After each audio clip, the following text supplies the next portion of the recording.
Shalom Bapak Ibu Saudara yang dikasih Tuhan. Perkenalkan nama saya Susan Lim, saya melayani Tuhan dan tinggal di Kota Malang.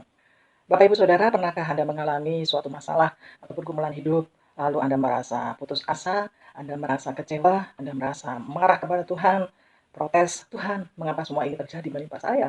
Saya sudah setia, saya sudah hidup sebagai anak Tuhan yang baik, tapi mengapa Tuhan mengizinkan semua ini terjadi? Saya pernah mengalami itu Bapak Ibu, dan saya ingin menyaksikannya kepada Bapak Ibu Saudara semuanya. Kurang lebih 10 atau 11 tahun yang lalu, saya mengalami kecelakaan di jalan raya. Pada waktu itu, kami habis mengantar anak kami ke sekolah. Ya, waktu itu anak kami masih TK, masih kecil, jadi kami naik motor bonceng bertiga. Ya, setelah mengantar dia ke sekolah, kami pun pulang naik motor boncengan. Rumah saya di atas bukit Bapak Ibu, jadi ketika pulang, perjalanan kami, jalan kami adalah naik menanjak gitu ya. Tiba-tiba waktu sedang menanjak itu, dari arah yang berlawanan ada sepeda motor ya, dengan kecepatan tinggi pindah jalur, dan tuburukan atau kecelakaan itu tidak terhindarkan lagi. Dia tidak melihat saya karena saya di bawah dan dia di atas. Posisi jalan menanjak begitu. Tidak terhindar lagi, terjadi kecelakaan. Saya terjatuh, lalu saya tidak ingat apa-apa lagi. Kemudian saya dibawa ke rumah sakit. Sampai di rumah sakit saya baru sadar. Saya bertanya, di mana saya ini kok tempat ini asing gitu ya. Dan suami saya berkata, di rumah sakit. Oh, saya baru sadar bahwa ternyata tadi terjadi kecelakaan gitu. Kemudian saya diperiksa Bapak Ibu. Saya diperiksa, saya di ronsen ya. Dan dokter mengatakan saya gegar otak ringan dan harus opnam di rumah sakit selama beberapa hari. Waktu itu seperti dalam hati saya merasa ingin protes ya sama Tuhan. Salah saya apa sih Tuhan? Saya kan juga ikut aturan gitu ya. Sepeda motor juga nggak ugal-ugalan. Saya juga apa namanya mengikutilah jalur yang ada. Tapi mengapa semua ini terjadi? Baru belakangan saya tahu maksud Tuhan, Bapak Ibu. Melalui peristiwa ini saya jadi kenal anak yang menabrak saya ini. Dia seorang mahasiswa kedokteran di sebuah universitas di Kota Malang ini. Dan saya tidak hanya mengenal anak ini, tapi saya juga kenal keluarganya. Saya kenal kedua orang tuanya. Karena urusan kecelakaan akhirnya kami sering bertemu ya. Maksudnya mereka itu berniat baik untuk membantu biaya pengobatan, memperbaiki sepeda motor kami yang rusak. Sehingga kami sering bercakap-cakap, sering bertemu. Dalam bercakap-cakap itu saya sering menyampaikan firman Tuhan kepada mereka, terutama kepada ibu ya, ibu anak ini. Saya berbicara banyak tentang kasih Tuhan, saya berbicara banyak tentang kebenaran-kebenaran firman Tuhan.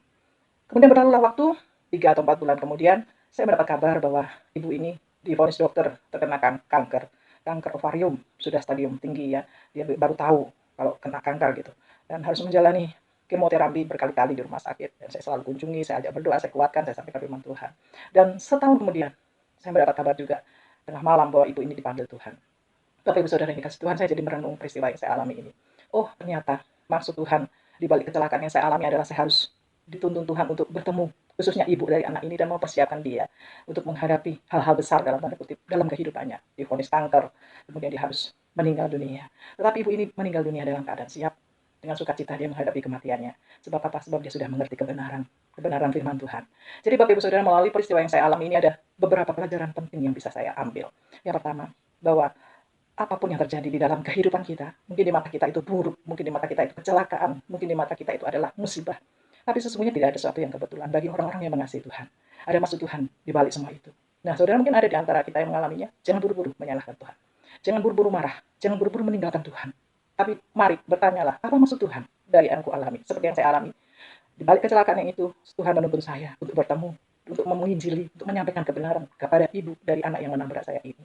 Yang kedua, pelajaran apakah yang saya terima dari Tuhan? Yaitu bahwa melayani Tuhan, tidak hanya dalam lingkup gereja. Melayani Tuhan tidak harus jadi pendeta atau full timer. Apapun profesi kita, kita bisa melayani Tuhan. Dimanapun kita berada, kita bisa melayani Tuhan. Baik itu sebagai ibu rumah tangga, sebagai pengusaha, sebagai mahasiswa, jadilah pelayan-pelayan Tuhan dimanapun Anda berada. Melalui tutur kata Anda, melalui sikap hidup, melalui teladan hidup Anda yang memancarkan keagungan dan keindahan Tuhan. Di situ kita bersaksi, di situ kita memberitakan tentang Tuhan. Dan bukan tidak mungkin, Tuhan bisa memakai Anda melalui caranya yang kadang Anda tidak pernah mengerti sebelumnya. Percayalah kalau kita hidup benar, kalau kita hidup suci, Tuhan pakai kita menjadi perangkat-perangkat alat-alat yang berguna untuk kemuliaannya, ya Bapak Ibu Saudara. Jadi jangan putus asa, jangan kecewa dengan yang saudara alami. Yang kedua, jadilah pelayan Tuhan dimanapun kita berada. Puji nama Tuhan, kiranya kesaksian saya yang singkat ini menjadi berkat bagi semuanya. Terima kasih, Tuhan Yesus memberkati.